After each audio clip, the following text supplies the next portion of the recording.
Nou ja, I've always seen it as a place for neglected witches, wizards, eccentrics, black sheep, all the people who somehow didn't fit in, and which we call Prettig Gestoord, nicely disturbed, so to say.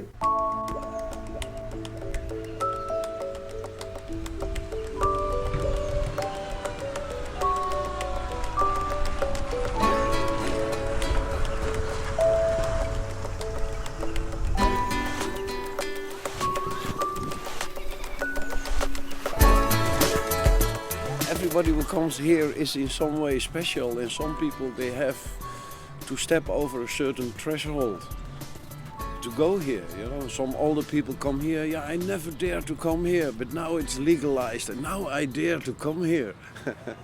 I feel that almost everyone who comes here, for some reason or another, has this kind of wonderful curiosity.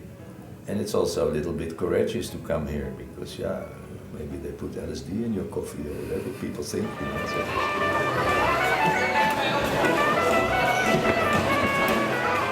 The whole concept of the hippie movement, housing innovation projects, that's where it started with. HIP, hip.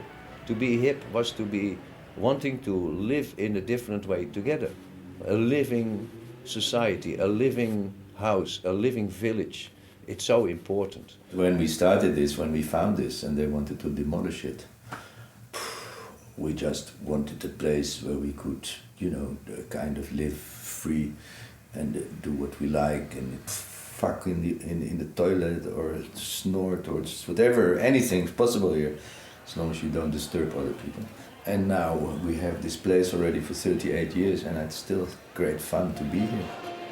Different people who have other ideas towards being together, working together, living together, they come together there, so that's their common ground. We have the visual artists who are all very different in style, but also people who make objects, who don't have the status of being an artist. Now, for example, our theater group says we are not professionals, we are amateuristic, so that makes it an open stage for everybody. We always try to look for audience that was no audience, but participants. No people that come to watch monkeys. No, people that are monkeys, like we are.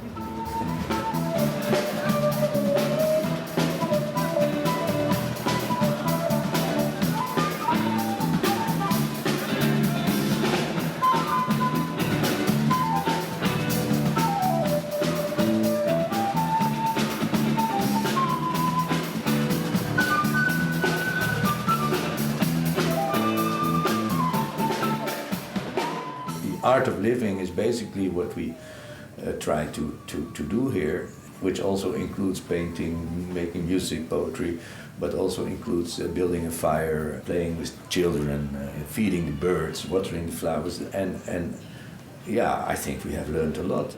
Perhaps only 10% or even less was sometimes an artist. The rest was just hard-working people who were cleaning the houses or the factories, repairing the windows, the water, the electricity. Those people as well make or made these free cultural spaces so beautiful and so lively because you had people of all kind trying to be and work together.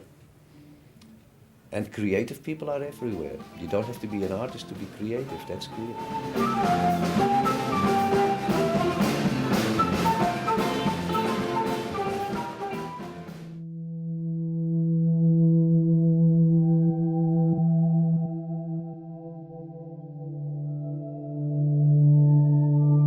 Basically, we try to do here more shamanistic sessions, and we invite groups also who do it, like the Santo Daime Church or shamans from Colombia who bring their own ayahuasca or mushrooms or whatever.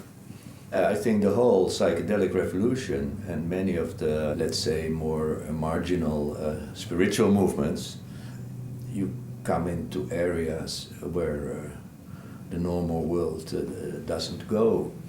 And by going there, you open it up in yourself, you activate it.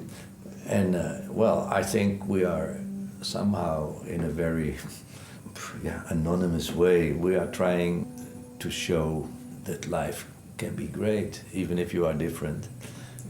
So we learn a lot from other cultures, and I think they learn from us as well. Yeah, I think they do, yeah. My personal goal in life is to die in such a way that I don't have to come back here anymore.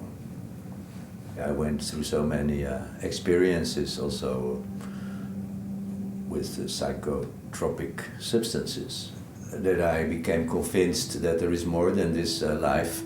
And once you open up to that and you realize what an incredible magic this whole creation is and how wonderful this universe is, yeah, then you want to carry on and to discover more. And anyway, so this place somehow is like, you know, for me it's a little piece of heaven, so to say.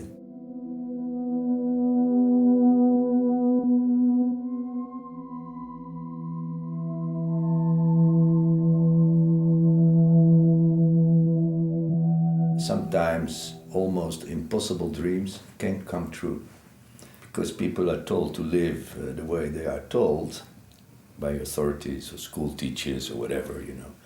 They are told to live from the outside, what the outside tells them.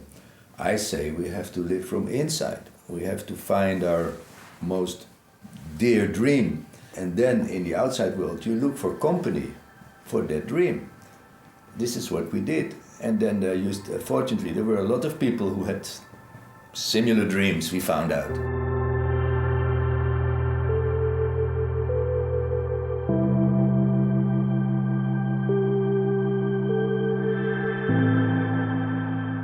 First an island, then a hole in the ground, and then an oasis. Yeah.